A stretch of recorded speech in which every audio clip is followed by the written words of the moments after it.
In the ancient lands between the Tigris and Euphrates, a people arose from the humblest trade to unbridled conquest. Beginning in Ashur 2025 BC, the Assyrians became master merchants, builders, and warriors. Over centuries, they forged empires under kings like Shamshi-Adad I, c. 1813-1781 BC, Ashurnasirpal II, 883 BC to 859 BC, and Ashurbanipal, 668 BC to 627 BC. Their cities, from Kalhu to Nineveh, shimmered with ziggurats, palaces, and reliefs that spoke of glory or terror. By 612 BC, Babylonian and Median forces left Nineveh in ruins, ending one of the ancient world's most formidable powers. This is the story of the Assyrians, their rise to dominance, and the legacy that still reverberates today. The story of Assyria begins in Ashur, c. 2025 BC, a small city-state on the banks of the Tigris.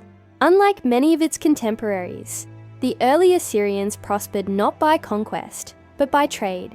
Caravans of tin, silver, and textiles travelled along the routes to Kanesh in Anatolia, where the Assyrian merchants founded trading colonies.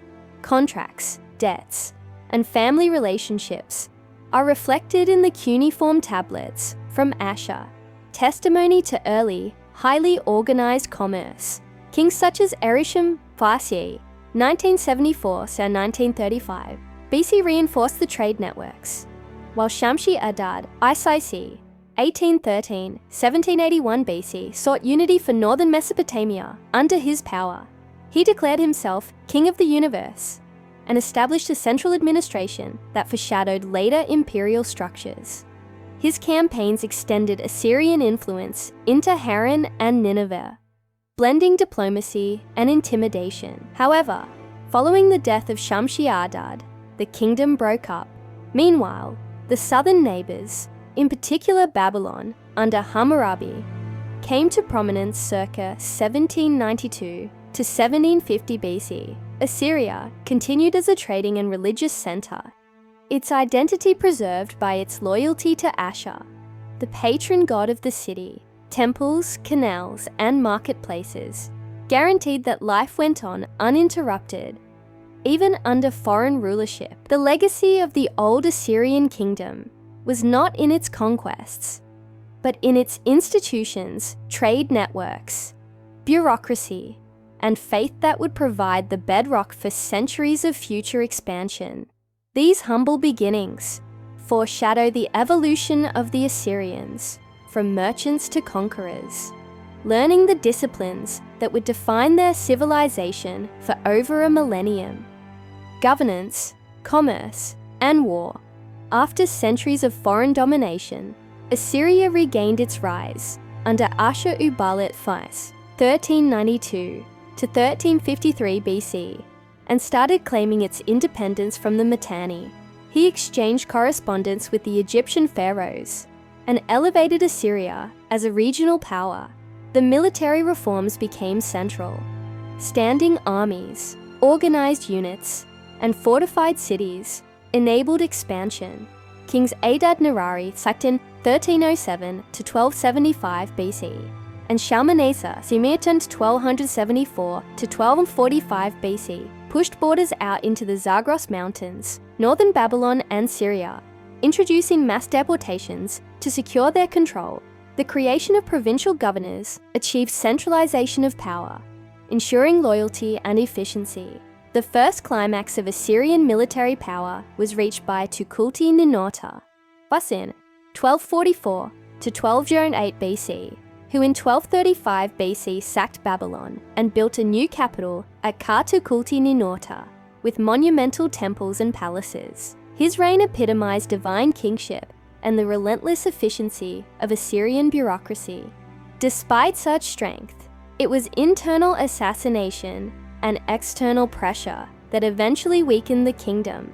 The threat of nomadic invasions, regional instability, and climate shifts foreboded the end of the Middle Assyrian state. And yet, empire's institutions, most significantly, bureaucracy, professional armies, and cultural assimilation would endure to pave a path for the Neo-Assyrian Empire. In 991 BC, Assyria asserted dominance once again under Adad-Nirari II, 911 to 891 BC. His reign began the Neo-Assyrian Empire. Ashurnasirpal II, 883 to 859 BC, and Shalmaneser III, 859 to 824 BC, developed the use of professional armies and perfected siegecraft.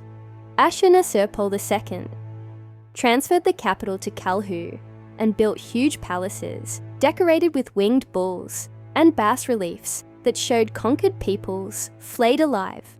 Psychological warfare rendered in stone. Campaigns swept across Syria, Phoenicia, and Anatolia. Shalmaneser III met a coalition at the Battle of Qarqar in 853 BC, famously against Hadadezer of Aram Damascus and Ahab of Israel, as recorded on the Kirk monolith. Though indecisive, it cemented Assyria's reputation for overwhelming military discipline. The empire now stretched from the Zagros Mountains to the Mediterranean and used iron weaponry, chariots, and siege towers.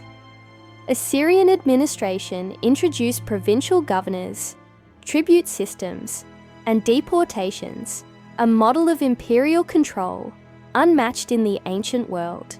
Until 745 BC, Assyria had broken down under a series of weak kings. Tiglath-Pileser III restored order in 745 to 727 BC by creating a standing army, reorganizing the provinces, and placing royal governors in charge of collecting tribute. He then expanded aggressively. Aram Damascus, Phoenicia, and northern Israel succumbed to his campaigns and turned the Levant into a client state under strict Assyrian control. The military innovations of Tiglath-Pileser included professional archers, cavalry units, and engineering corps to build siege engines that allowed rapid conquest. The deportation of conquered peoples, such as the Arameans of Damascus, was a calculated method of suppressing rebellion. His policies laid the administrative and logistical foundation for the Neo-Assyrian Empire's zenith. His successors, Shalmaneser V, 727 to 722 BC, and Sargon II, 722 to 705 BC, continued the conquest of Israel and completed the siege of Samaria in 722 BC. Tens of thousands were relocated, creating the so-called Lost Tribes of Israel. Sargon II built the new capital Dur-Sharrukin, Khorsabad, with palaces and Lamassu statues, reflecting divine kingship. In the age of Tiglath-Pileser III, Assyria made the transition from a regional power to a full-fledged imperial machine that combined administration, terror, and military might. The Neo-Assyrian Empire would reach its greatest height under such kings as Sennacherib, 705 to 681 BC, whose campaigns against Judah in 701 BC and against Babylon marked the high point of Assyrian dominance. Yet these aggressive policies also planted seeds of rebellion that would contribute eventually to the empire's downfall. Less than a century later, Ashurbanipal ruled Assyria from 668 to 627 BC and presided over its golden age. He was scholar and conqueror. His campaigns reached from Egypt to Elam, including the sack of Thebes in 663 BC, which ended Egypt's 25th dynasty. Ashurbanipal depended upon military force and intelligence networks. He received reports from every province. His most enduring legacy was cultural in nature. He built the Library of Nineveh, which housed a collection of over 30,000 tablets, including the Epic of Gilgamesh, medical texts, and astronomical observations. Reliefs depicting lion hunts, royal processions, and victories adorned palace walls, emphasizing both martial prowess and divine favor. Yet overextension and internal conflict weakened Assyria. His death provoked a succession crisis, as well as rebellions by Babylonians, and the rise of powers such as the Medes against Assyrian dominance. the seeds of destruction were sown. The military and administrative machinery of the empire remained imposing, but the human and economic toll of sustaining it had become insupportable. The reign of Ashurbanipal represents the height of everything Assyrian, an empire able to conquer lands far away, innovate its administration, and document its own history.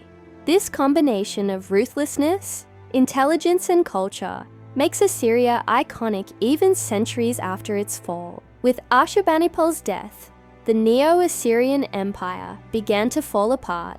Civil war and rebellion further weakened the heartland. By 615 BC, the Babylonian king Nabopolassar and Median king Cyaxares forged an alliance to crush Assyria. The Assyrian cities fell one after another. Ashur in 614 BC and Nineveh in 612 BC.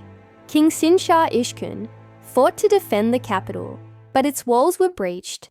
The palaces, the temples, and the ziggurats ran into flames, while rivers became red with blood and survivors scattered everywhere. The once unconquerable army was annihilated. A final outpost at Haran, held briefly until 609 BC, when even Egyptian intervention under Pharaoh Necho II failed. Thus, the empire that had stretched from Zagros to the Mediterranean disappeared. Though the Assyrians fell, their innovations in administration, strategy, and architecture would go on to influence the Babylonians and the Persians, among other later empires. The shadow of Assyria remained, a monument to the first civilization ever to meld bureaucratic genius with incomparable military discipline. Although the Neo-Assyrian Empire fell by 609 BC, its influence lasted throughout Mesopotamia and beyond. The Neo-Babylonian Empire, Persian Achaemenids, and others later adopted and adapted Assyrian administrative structures, military innovations, and cultural achievements. Assyrian innovations in bureaucracy, such as the role of provincial governors, tax collection, and census taking, became models for imperial governance. Their military tactics, including professional standing armies, siege warfare, chariots, and deportation policies, were followed by armies from Babylonia across to Persia. Even its city planning and monumental architecture, from Nineveh's palaces to its ziggurats and aqueducts, influenced the way cities were built for many centuries. Assyrian scholars and scribes recorded knowledge on clay tablets in the Library of Nineveh, thus allowing the Epic of Gilgamesh, medical treatises, and astronomical records to survive to this day. Assyrian art, with its dramatic bas-reliefs depicting war, ritual, and court life, established a tradition of storytelling in stone unparalleled in contemporary archaeological study. The Assyrians, in their ways, were said to be quite ruthless, yet they were great innovators in statecraft, urbanism, and culture. The story told here narrates how an empire can, from small trade settlements, grow to dominate a vast region, leaving a legacy far beyond its destruction. The echoes of Ashur, Kalhu, and Nineveh endure not only in the ruins, but in the very foundations of Middle Eastern civilization. One thing that the Assyrians remind us is that civilization is a delicate balance between military power, administrative genius, and cultural achievement. Even the most powerful empires can fall and leave a lasting imprint on history.